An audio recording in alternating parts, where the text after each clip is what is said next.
ప్రియమైన దేవుని బిడ్డలారా, మీలో ఎవరైనా లేక మీ బంధువులైనా ఏదన్నా సమస్యలో చిక్కుకున్నప్పుడు దేవునికి ప్రార్థన చేయండి.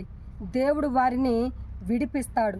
సోదోమ గోమర్ర పట్టణముల మీదకి దేవుని ఉగ్రత వచ్చినప్పుడు అబ్రహాము తమ్ముని కుమారుడైన లోతు ఆ పట్టణముల మీదకు వచ్చిన ఉగ్రతకు చిక్కుకున్నప్పుడు అబ్రహాము దేవునికి ప్రార్థన చేశాడు, ఆ ఉగ్రత నుండి లోతుని కాపాడమని.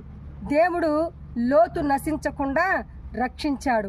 అలాగే మీ మీద ఎవరికైనా కోపము పగ ఉంటే దేవునికి ప్రార్థన చేయండి.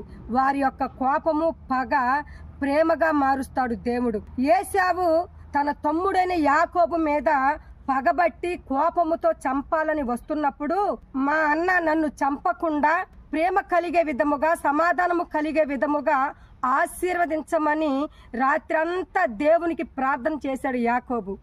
ఏశావు కోపము పగ తొలగిపోయి తమ్ముని మెడ మీద పడి ముద్దు పెట్టుకునేలా ప్రేమ కలిగించాడు దేవుడు.